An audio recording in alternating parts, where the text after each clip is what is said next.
Ертеде мақта қыз бен мысық болыпты. Екеуі күнде ойнайды екен. Күндердің күнінде мақта қыз үй жинап жүріп, бір мейіз тауып алады. Оны мысығымен бөліспек болып, бірден оны шақырады. Мысығым, келші!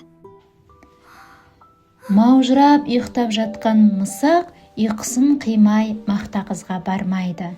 Мысық келмеген соң мақта қыз мейізді өзі жеп қояды.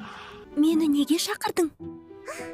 Шақырғанда келмегенсің, енді айтпаймын. Айтпасаң, мен сенің қатығыңды төгіп тастаймын. Ал мен сенің құйрығыңды жұлып аламын. Сонымен мысық мақта қыздың қатығын төгеді. Оған ашуланған мақта қыз оның құйрығын кесіп алады. Мақта қыз, менің құйрығымды берші. Сен бірінші қатығымды әкеліп бер. Сонан соң құйрығыңды беремін. Мысық бірден жүгіріп сиырға барады. Сиыр, маған қатық берші. Сен бірінші жапырақ әкеліп бер, одан соң қатық беремін. Ағаш, маған жапырағыңды берші. Мен шөлдеп тұрмын. Су әкелсең, саған жапырақ беремін. Қыздар, маған бір шелек су беріңдерші. Бізге сағыз әкеліп берсең, біз саған су береміз.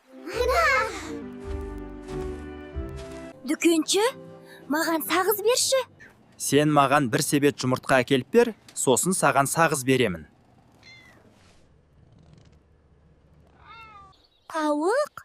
Тауық, маған жұмыртқа берші. Бізге дән әкеліп берсең, біз саған жұмыртқа береміз. Енді дәнді қайдан табамын деп ойланып келе жатқан мысық алдынан тышқанды кезіктіреді.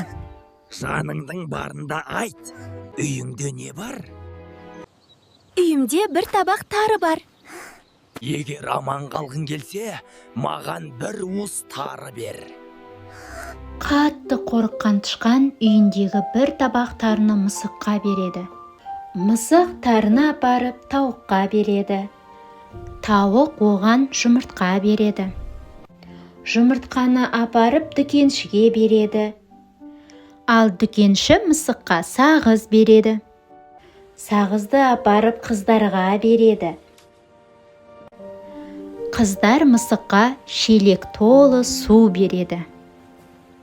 Суды апарып ағашқа береді. Ағаш жапырақ береді. Жапырақты сиырға береді.